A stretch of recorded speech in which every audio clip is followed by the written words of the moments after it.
What's up, Cedar team? This is a video designed to show you an overview of the resources for Data Day today. If you come into the main PLD calendar for the day, you scroll all the way to the base, and you'll see that we have some resources, including analysis templates, as well as assessment links. You'll need all these things to get your analysis templates done today. Please don't forget that you need to link these and send them to your coach by the end of the day today.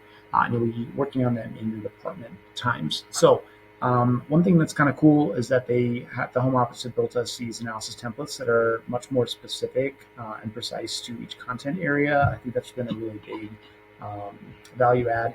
They also aligned these much more to the dashboards in Polaris, and I think you'll see that things are a lot easier and simpler to fill in from your own perspective. So first thing I want you to notice here is that if you were to open up like the ELA math analysis template,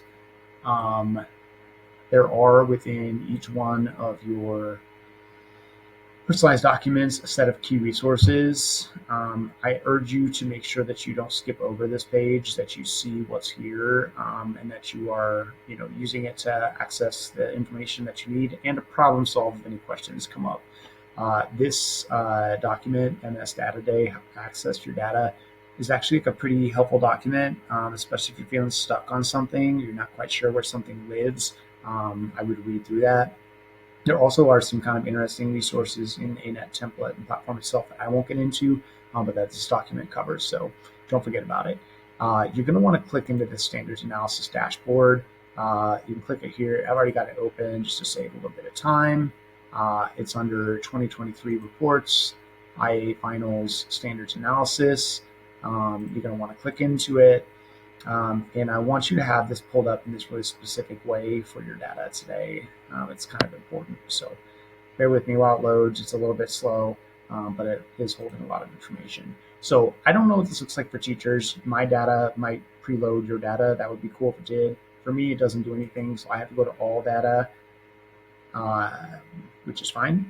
And then you go into assessment title. So these ELA shells, this is the writing test. The reading test is these ELA, GR 6, 7, 8. Math test, math, 8th grade, science tests, and social studies DBQs. So if I wanted to pull up the 8th grade ELA test, I just hit apply right here.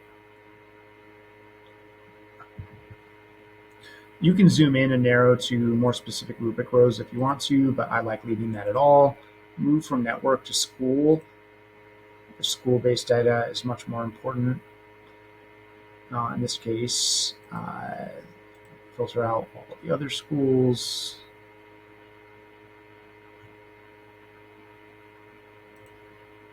Oh crud, I picked math and I meant to pick ELA.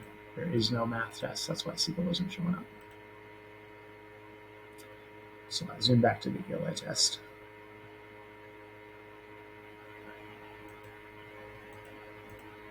And I come in here to school, I can eliminate all but Cedar.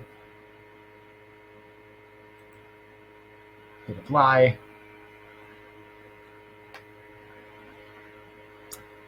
And then finally, if I want to, I can actually even zoom down to my teachers here.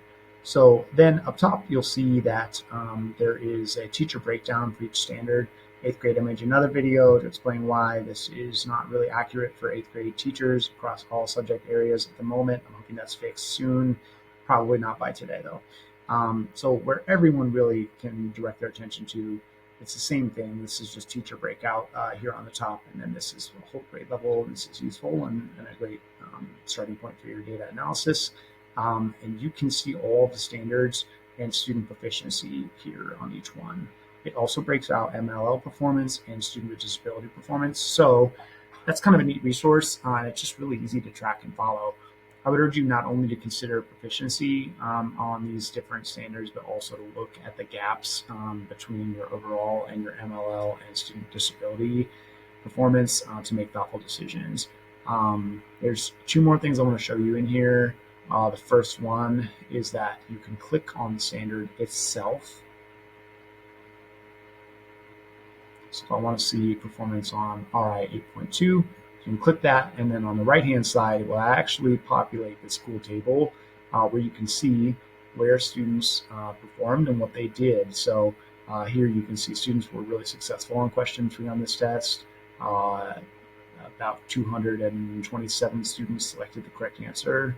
That doesn't make any sense. There's some 7th, 8th grade going on. But you can make an assumption here that this was a highly mastered question and students were really successful. So in this case, that's great. Whereas if I move here into RI 8.1,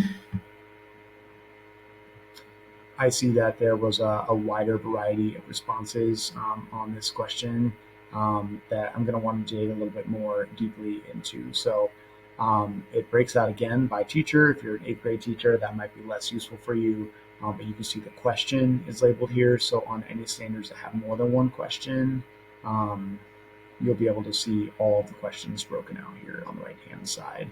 And from there, you can open up your assessments. So I'll pull up the 8th grade test here. And if you are using one of the ANET tests, if you're a math or a reading teacher, there's actually a really great kind of teacher guide that does kind of an error analysis for you that explains kind of like what the questions are and what different distractors might mean for kids and what the correct answers are. So that's kind of cool, but you'll want to do a comparison with your assessment itself. Those are the resources for the day. Everyone will need to be able to use this dashboard in different ways. Some of you will also need to use Edge Elastic for your work, depending on how your test is administered. If anything's not making sense, or if you need some help closing up more loose ends, reach out to your department chairperson. They should have the information that they need. Thanks.